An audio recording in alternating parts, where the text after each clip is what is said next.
Afternoon, team. What is up? Episode number 4 of four. Little shout out to JB there. Episode number 4 of Rugby Fitness Responses.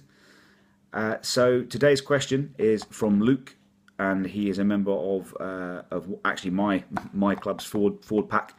And his question is, as a member of the forward pack, what's a good ratio of kind of anaerobic fitness training to aerobic fitness training? Preparing yourself for rugby, what's the best ratio of those things to get you ready for playing rugby as a member of the forward pack. Before I start, a little background on the energy systems for those of you that might not be familiar with them.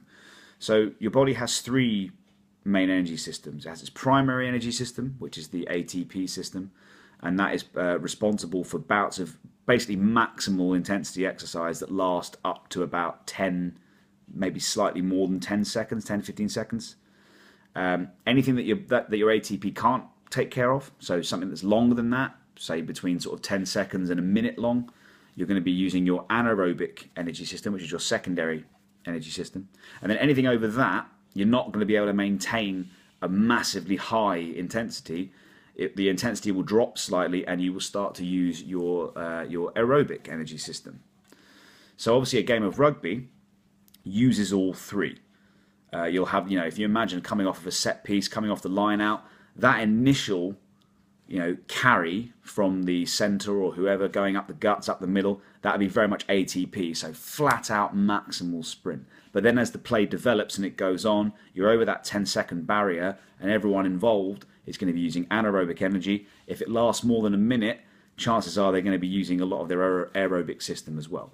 So obviously, looking at it that way, you can see that it would seem that the anaerobic system is the most commonly used one, and it's the one that's most crucial because it's where most of the important factors in the game get decided in those kind of 1 to 2 minute exchanges. So you could be forgiven for thinking that that's the energy system you should be working on all the time if you want to be good at rugby. But you would be missing a bit of a trick if you do train that way. So before I explain in the simplest possible terms what I'm getting at, there is an article that I think you should read if you want to kind of read about this stuff in more detail. It's on strengththeory.com. I'm actually looking at it right now. Strengththeory.com by Greg Knuckles, obviously someone I've mentioned before. And the article name is Avoiding Cardio Could Be Holding You Back. Now, it's actually geared towards powerlifters, but the same science carries across to why it would be useful in other sports like rugby. So, again, I'm going to try and explain this as simply as possible. As possible, even. So, when you call upon your anaerobic energy system in a burst of exercise, obviously it's actually, you can get that energy far quicker than you can from your aerobic system. So that's the one it goes to. It goes to your anaerobic energy system. But the problem is, because you can get your energy so much quicker from it, it's far more taxing, it's far more fatiguing. And every time, so obviously in a game you're going to have to call upon it multiple times. Every time you do it, if your aerobic fitness is not very good, it's not really, you don't really use it a lot, your aerobic energy system, then your body will get all of that energy from the anaerobic system every single time.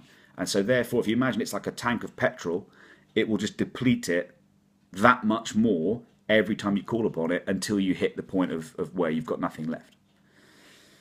However, if you are to train your aerobic system, so your slightly lower intensity energy system, and develop a good sound aerobic base, what happens is when you then want to call upon your anaerobic system repeatedly, some of that energy will come from your aerobic system, which means that you deplete the anaerobic system just that little bit slower.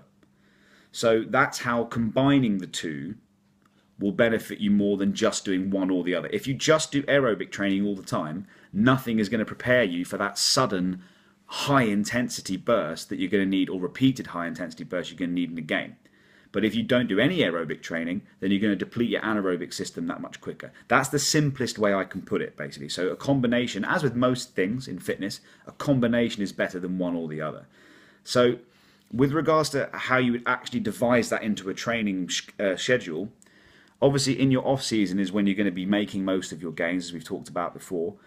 I would recommend each time you're in the gym doing your weightlifting. At the end of the session, 10, maybe 15 minutes of steady state cardio at the end of each session, just to kind of get a good base going. And then adding in individual sessions of sort of 15, 20 minutes, maybe 25 minutes of high intensity interval training on separate days. So this way, you're doing that aerobic exercise most days of the week, you're building a good solid base, and then you are really pushing your anaerobic threshold with out and out anaerobic training, and you're covering all the boxes there.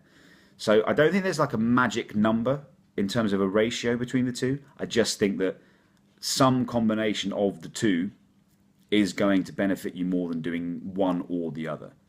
So as a start point, if you're training 4 times in the gym per week, then add on aerobic training for sort of 15 to 20 minutes, maybe more, at the end of each session. Nice steady state, 60 to 70% of your heart rate max, and then 1 to 2 as you start to get more into it, maybe even 3 sessions per week of 15 to 20 minutes.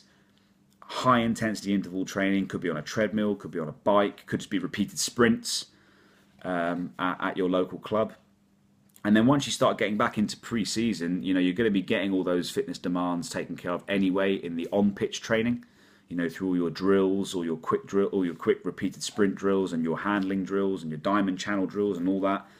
And then obviously, once the season starts and you're back into playing, then nothing is going to make you fitter than playing week in and week out whilst continuing your training.